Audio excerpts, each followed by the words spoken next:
All right, welcome everyone. My name is Allie from Healthy Acadia and Maine Snap Ed, and welcome to our 10 Tips for Teens nutrition lesson.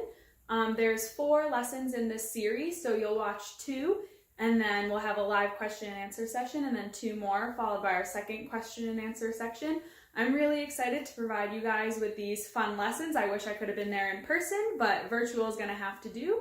So all of our lessons are going to include a short little brief nutrition lesson part, and then we'll get into the kitchen and do a quarantine kitchen food demo with a lot of great pantry items, so things you should already have around the house. So we'll make some really yummy recipes.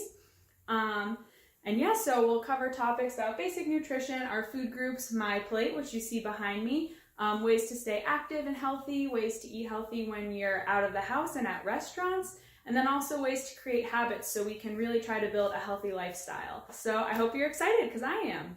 So for our first lesson today, we're going to be going over my plate and kind of the key messages for that, and then also how to read nutrition fact labels. We have some awesome handouts for you guys to look at. But first of all, we all know it's important to eat healthy and be active, so our My Plate provides a good set of guidelines in order to achieve those goals. But we also know there can be a lot of motivators and barriers, right? So maybe lack of time, you're not able to cook healthy meals, or lack of available to healthy food, Maybe the grocery store doesn't carry something, or right now during a pandemic we're eating out of our pantries so we aren't getting fresh items all the time, which is totally okay. So there are some barriers, but there's also a lot of motivators, right? You have a whole class of friends that can help you, so communicating with people about your goals to eat healthy and have a healthy lifestyle are a great way to make some of the things we're going to talk about in this course become a reality. So I encourage you to think about what motivates you, what barriers you might have, and different ways that you can combat those throughout our time together in this class. All right, so we're going to start with My Plate. And so this has all our 5 food groups. You may have seen it before in your cafeteria or maybe at your elementary school, wherever that was. It used to be the pyramid, if you guys remember that when you were a lot younger, but now it's a plate, and each category is a food group. So we have our fruits, our vegetables. So red is fruits, green is vegetables, orange is grain, purple is protein, and blue up here is dairy. Now you may notice that water isn't on here, and that's because water isn't a food group, but it's still really important for us to have all the time, stay hydrated, stay healthy, and that's something we'll actually get into more during our second lesson. But these are our 5 food groups, and you'll see that a quarter should be fruits, a quarter should be vegetables, so together half our plate being fruits and vegetables. A quarter should be protein, and then a quarter should be grains, and then a little bit up here should be our dairy. So a great visual representation of how much of each food group we want to consume. And then our key messages with My Plate, like I said, making sure half your plate is fruits and vegetables, but also varying our fruits and varying our vegetables and focusing on our fruits. We really want to try to get fruits because they have a lot of vitamins and nutrients, same with vegetables. And we also want to think about the different colors that we're getting. So trying to have different colors, because different colors will provide different benefits, and we need all of those different benefits and nutrients in order to stay healthy, just like we need all of our different food groups. With our grains, we want to make sure half of our grains are whole grains. So not all of them, that's kind of a big ask, but maybe if you have white bread for a sandwich at lunch, then for dinner you're having brown rice. So just thinking of ways that you can make at least half the grains you eat in a day whole grains, and making little changes. For our protein, we just want to make sure we're varying our protein. So not eating hamburger all the time, switching it up with maybe some beans or some fish or chicken. Peanut butter is a great option. So just finding really easy ways to get different types of protein into your diet, because again, different types of protein will have different types of benefits. We want to make sure we're getting all of them to stay healthy. And then lastly, with our dairy, making sure we're focusing on low-fat, skim, non-fat dairies and milk. So our yogurts, cheeses, milk, those are what we want to be focusing on, making sure they're low-fat. Because we already get enough fat in our diet, we don't need to be getting more from that category. So those are kind of the key messages that we want to take away from My Plate. Secondly, within each food group, there's going to be sometimes foods and everyday foods. And this is kind of the main thing I want you guys to remember from today's lesson. So for example, in fruits, an everyday fruit would be an apple. You can have it at every meal, every day, can't get enough of it, super good for you and natural. A sometimes one would be an apple pie, baked good, lots of added sugar, and so those we don't want to be having every day. We just want to have sometimes. Another example could be in our protein. So instead of having a hamburger all the time, that might be a sometimes food because we want to be varying our proteins, not having ground beef all the time. But a black bean burger with all of those great vitamins, nutrients, protein, fiber, a black bean burger could be more every day because you're getting 2 food groups. It's also part of the vegetables. So again, kind of thinking about our sometimes foods and our everyday foods. And if you want to, pause the video here and maybe brainstorm a couple examples of sometimes foods and everyday foods in different food groups. Feel free to do that now. All right, so those are our key takeaways for My Plate. We'll review them all the time. You guys are gonna become pros at them by the end of this series. Again, if you have any questions, feel free to write them down. I'll provide you with my email address, but we also have those live Q&A sections, so you'll have time to ask those questions then. So our second big thing for this episode and lesson is learning about the nutrition fact label. I don't know if you guys use it when shopping, but it is a great tool, especially when deciding between 2 packaged products, maybe which one's more healthy than the other. So we're going to go over that, and there's a handout for that, which you can check out here. And this really just breaks it down and is a great way to figure out, what each one says. So in the yellow, we'll start with the serving size. And so that's something you want to pay attention to because, a whole bottle of juice might actually be 2 servings instead of 1, but you drink the whole bottle. So that's something to be aware of because then all of the calories, fats, sodium, fiber, that would be doubled. So we want to pay attention to the serving size. Next, in the orange, we have our calories. So this is how we measure energy from all of our food. So the fats, proteins, and carbohydrates in our food all contain calories. We're going to be taking a deep dive into that in the next lesson, so you'll be able to learn more about that. So that's in our orange section. The purple section is the daily value added. So it tells you based on a 2,000 calorie diet if you're getting too much of it or too little of it.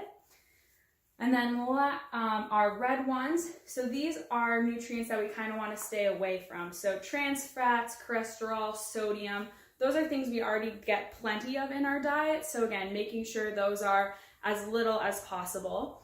But then oppositely, our green ones are fiber, vitamin A, C, calcium, iron. Those are things we can't get enough from. And so for the ones in the green, like making sure there's plenty of those when you look at nutrition labels. And then lastly, I just want to point out, this is kind of an older handout, but you'll see in the white, there's a thing about sugars. And so in nutrition fact labels now, which I'll show you an example here, they're now putting added sugars. So you can see how much sugars come from it naturally versus how much are being added in by companies and producers and whatnot. So that's something that's really awesome that they're rolling out now. So you can pay attention to that. And then lastly, going back to our handout, in the blue part is just the footnotes. So again, kind of laying out a chart of what your daily consumption should look like for those different nutrients. All right, awesome. Well, I hope you enjoyed looking at that handout. Again, have it, bring it with you to the grocery store. Again, just a great way to know if what you're getting has a lot of nutrients or not. Is it worth it? So just a good thing to have in the back of your mind, become familiar with. So definitely a great tool when shopping at the grocery store. So yeah, that is all I have for our lesson today. Again, we'll be diving more into My Plate, sugary beverages, being active. Write down any questions you have for the live Q&A. But for now, let's get into the kitchen. And for our first ever recipe demo in our quarantine kitchen, we are going to be making English muffin veggie pizzas. So get excited about that.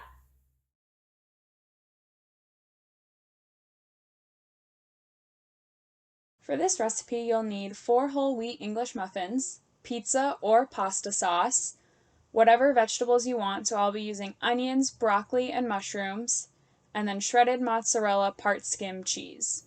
All right, hey everyone, welcome to our first quarantine kitchen, and like I said, we're going to be making some English muffin veggie pizzas, which is probably one of my favorite recipes. They're so easy to make, pretty quick.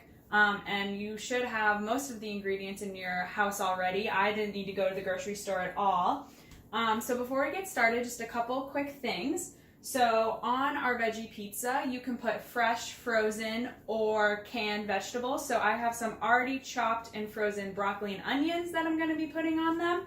But then I also picked up some fresh mushrooms, so we'll wash and cut those. Use whatever veggies you have at your house or what you like for toppings. You can use pizza or pasta sauce. So I already have some opened pizza sauce that I'm going to finish up, and then once I use that up, I'll be using pasta sauce. So again, use whatever you have available. No need for extra trips to the grocery store. And then you'll also see in the recipe that you can put some shredded carrots or Parmesan cheese on top. So if you have those, go for it. I did not, so I'm going to skip that step, excuse me. But yeah, let's get cooking. So the first thing we need to do is preheat our oven to 350 degrees.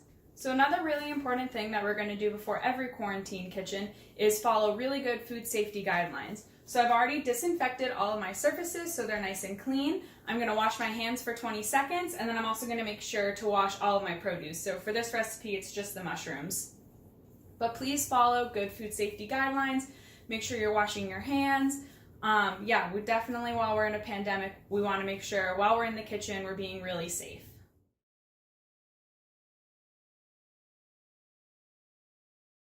All right, so the first thing I'm going to do is cut my mushrooms just so they're a little bit more manageable. So not cutting them in any specific way, just kind of making them a little bit smaller.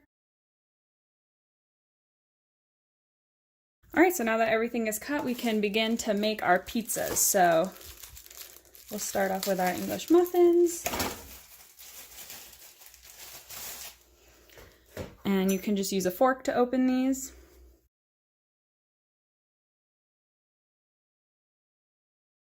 And then we can add our sauce.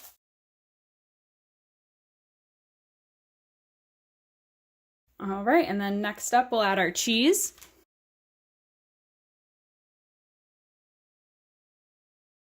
And then now we can add our toppings. So I'm just going to do kind of a little mix of everything.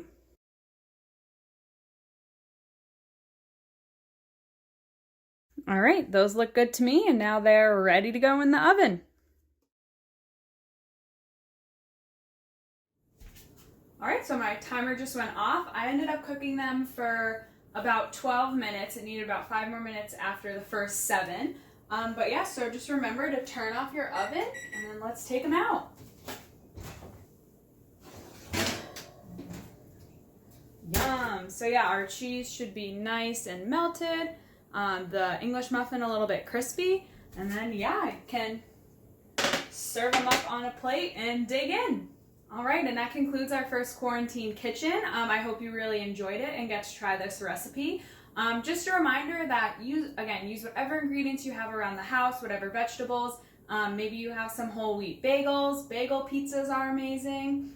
Use whatever cheese you have in the house, try different types. So again, we're really trying to not make extra trips to the grocery store.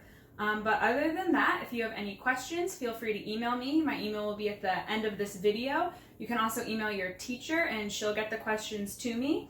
And just a reminder that we have that live question and answer section this Thursday, May 21st at 2 o'clock.